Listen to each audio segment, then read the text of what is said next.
Hi, and welcome to Your County. I'm your host, Lynne Fitzgerald. Kevin Kooistra joins me today. He is the Executive Director of the Western Heritage Center. I want to thank you for being here. Thank you for the We're invitation. obviously not at the Western Heritage Center, but we are among Western Heritage. We're at the Boothill Cemetery up near Airport Road in Billings Heights, for those of you who don't know the location. So what's the story behind Boothill? So the Boothill Cemetery, as it's known, is the Coulson Town Cemetery.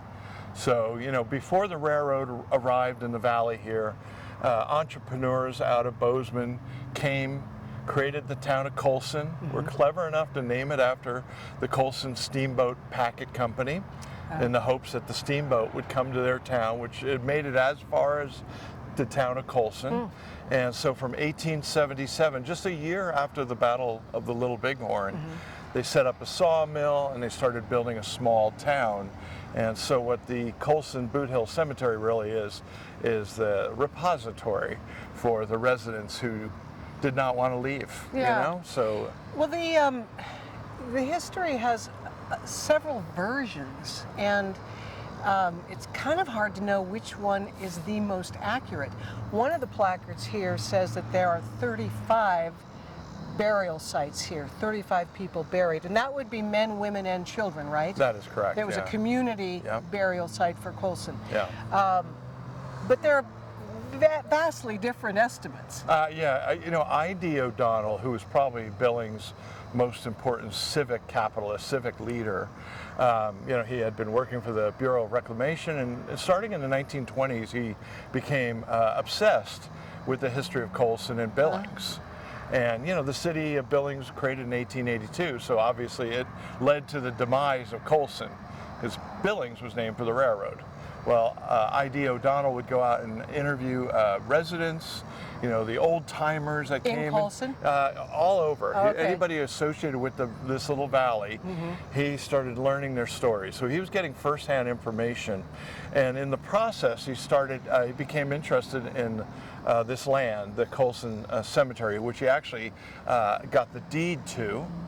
And in 1921, he actually built a marker, which is behind us right now, to dedicate and memorialize the people who were buried here. Now, I.D. O'Donnell had done a lot of extensive work, and he estimated probably 35 people were buried here. Were they marked graves? Were there markers or crosses? Yeah, they were marked. There's a photograph we have in the Western Heritage Center collections from the 1890s. Now, that's only, you know, 10 or 15 years after the last burial, and the cemetery is already in disrepair. You know, there's a lot of wood markers, things like that, that would deteriorate quickly. So you think about then I.D. O'Donnell, you know, 20 plus years later, saying, you know, let's memorialize this. We'll put a marker there, and we'll make some steps toward remembering who's buried here.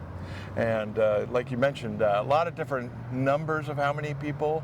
You know, even after I.D. O'Donnell did his 35, you know, soon there was 40. Soon there was 45. Soon there was, you know, it kept going up. Who would be adding these numbers? Just more investigation to the site? I never cleared to me where they're getting all those numbers from. Now, Tom Rust and MSU Billings did some ground penetrating radar at the site, and they found, I don't know, maybe 150 anomalies, which could be detected as potentially grave sites underneath. So, you know, the range is somewhere between 35 and 150. Okay. Not to be indelicate here, but were these people interred in caskets? Some were in wooden caskets, and the reason I know that is because in the teens, a family was up here having a picnic, digging up one of the graves.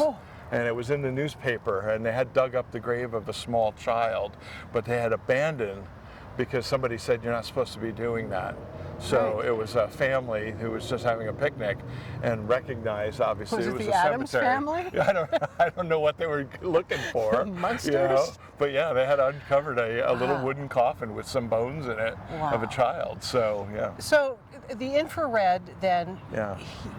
You said 100 to 150 anomalies? Yeah. Could that potentially be human remains?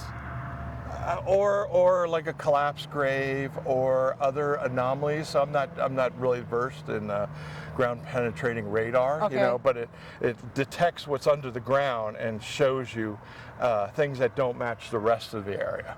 So it's not Okay. really known. You know, like I said, that's why the range is now 35 to 150. It seems unlikely to be that many, Right. because there was only like 100 people in the whole town of Coulson. Oh, and of right. course, when Billings was established in 1882, by 1884, almost all the buildings were being abandoned and everybody was moving to Billings, because that town was named after the railroad president, versus Coulson, which was named after the steamboat company. And the railroad is going to obviously back Sure. the town of Billings, Yep.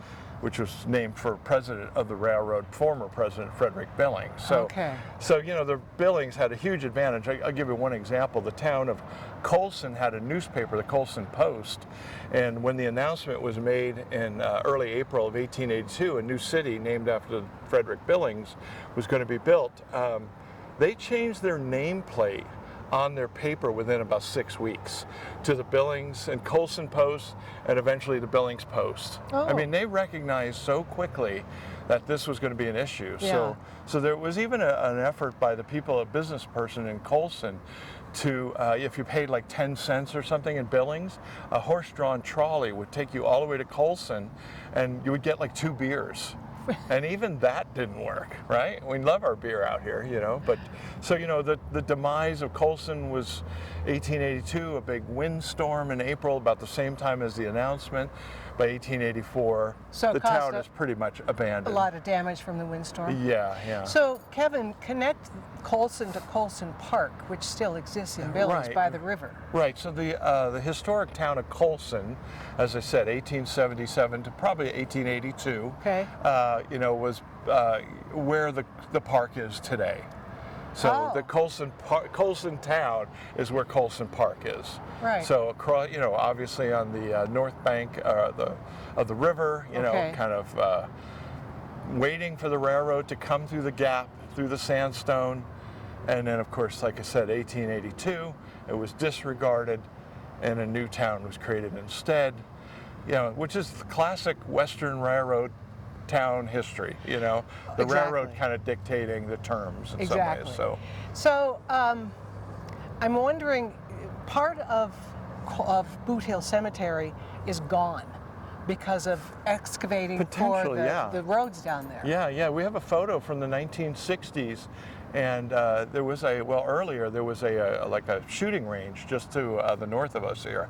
And if you look at the photograph we have from the 1960s, you can see the old movie theater up by where Target is in the Oh. backdrop, but you can see there's like a gravel pit, and they are digging away at all sides. So you're seeing what isn't what Okay. it looked like, obviously, in the 1880s. Right. You know, it was more of an even surface from top to bottom, but over the years, for whatever purposes, they've kind of cut away on the sides. Now, I don't know if any bones were ever discovered in that process, right, or I right. really don't know. Okay. So. Well, why don't we take a look at Okay. the marker, the historic marker Sure. here at Boothill Cemetery. Okay.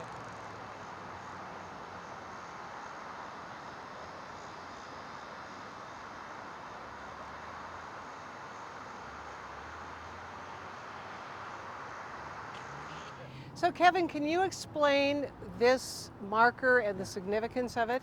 Yeah, so I.D. O'Donnell, you know, the famed civic leader in Billings, Right. in those first few, 4 decades, in 1921, he had the deed to this land, and he was very interested at that point in preserving a lot of Billings and Coulson early history. So he put this marker up in 1921 to mark the graveyard, which had very little, if anything, still here. Okay. And one of the cool things on this marker too is in 1921 he put the death or the life and death date of Coulson, 1877 to 1882. Officially the- declaring the town dead. The town, it was gone by Wow. 1882 is what he's making that claim. He's the one who also said there were 35 people buried Right. here. That was from his own research in Right. those first 3 or 4 decades of living here. So on this panel, he has just inscriptions on each side.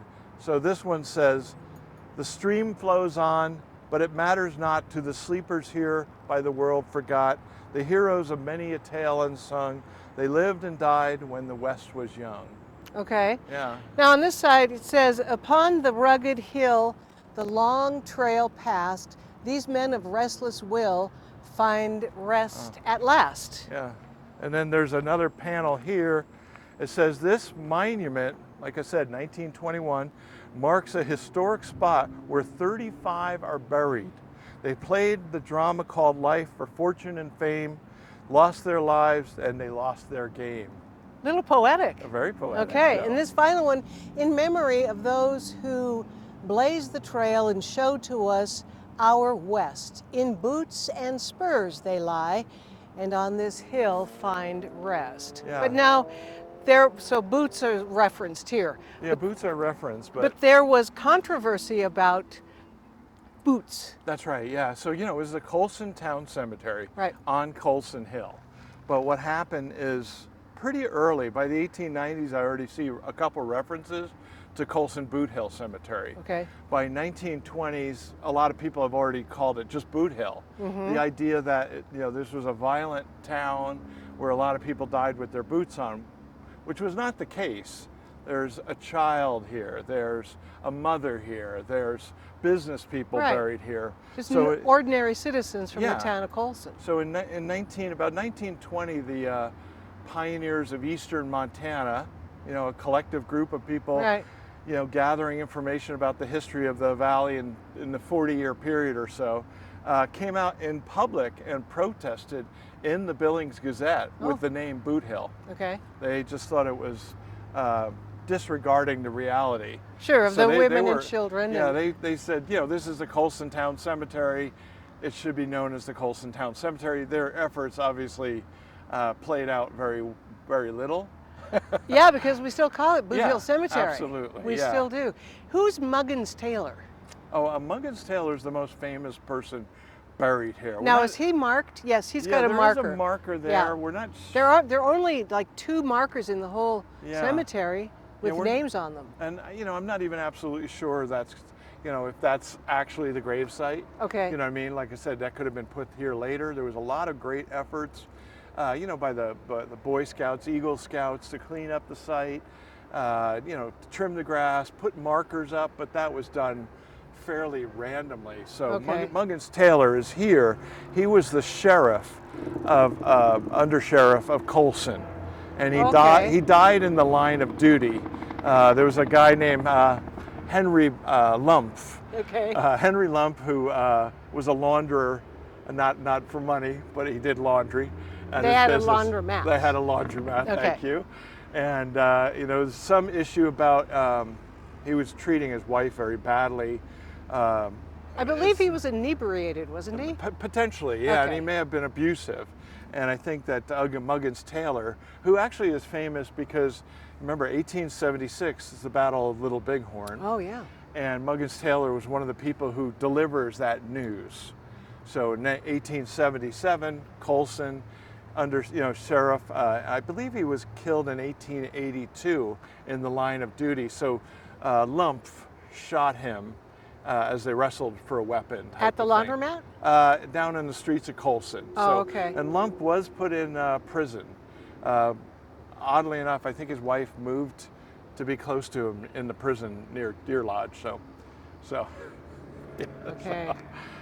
so he's the most famous resident of the Coulson Town Cemetery Okay. here. So. Now I know that there are plans for Yeah. for improving Yeah. Boothill Cemetery. Can you tell us about those? Yeah, Dave Wazenreed, who did such great work at the Nez Perce site on the west end of town, saw this as his next project, and he's been doing some fantastic work out here. I mean, this is one of the first times I'm seeing the grass cut down to the ground. Right. So I'm seeing the graveyard probably like I've never seen it before. He's also getting a National Register plaque from the state of Montana. I didn't know this was on the Yeah. registry. Yeah, so is, Good. in Black Otter also is, the whole area up here is on the National Yeah, Register. okay. Great place, source of information. So there's so much information about everything nowadays. Mm-hmm. I really love the National Register nominations because they're typically written by a professional historian who's done the research. So if you want to learn something about Coulson or Black Otter Trail, those are great sources for information. So Dave has taken a lot of that information. He's moved the old sign down to the lower parking lot here so people can know what it is. Because some people would drive up, they see the parking lot and weren't really understanding what was here. So Dave has done that work, and he continues to just look to improve, kind of like the I.D. O'Donnell of the present, you know? Taking these little historic tidbits and turning them back into a part of our history again so we can learn about who we are. So. Well, if a person wants to visit Boothill Cemetery, what would you suggest they look at first? Yeah, I would just say come to the site. You know what I mean? Come to the site, take a look at it. If you find it interesting, you see the Muggins-Taylor marker over there. You see the marker that I.D. O'Donnell placed in 1921. Those are the steps then that you go somewhere else. You know, if there's a particular book I can think of, it would be Capitalism on the Frontier by Carol Van West. Oh, okay. Carol Van West wrote a history of... She was a local author or Hellenist? He's originally from, he still lives in Tennessee. Oh, okay. Yeah, but you're right though. If like he's done Montana landscape history, so sometimes if you're looking for something like Fort Owen or something like that, you know, you'll see his name. Okay. He's a really incredible historian, done some fantastic work. So yeah, so Capitalism on the Frontier gives you a beautiful setup of what not only pre-Coulson, you know, the interaction among not only the Crow Nation and the other tribes who were in the valley working with the fur trade, but then he gets into, you know, an in-depth analysis of the people of Coulson, people like John Alderson and Perry McAdow and Joseph Cochran up in Canyon Creek. So you're getting to know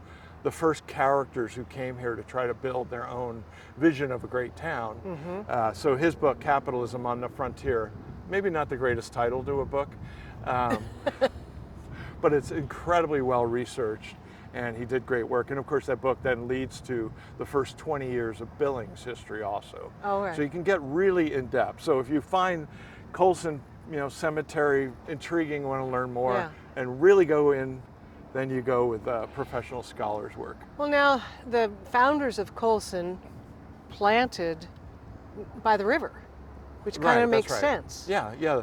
Billings did not. Right. The town of Coulson, you know, those Bozeman entrepreneurs, you know, settled on the Yellowstone River near the gap between the sandstone. Because they knew the train was going to come through there. So there in 1877, the train is actually as far as Bismarck at that point. It got stalled by a financial collapse in the economy.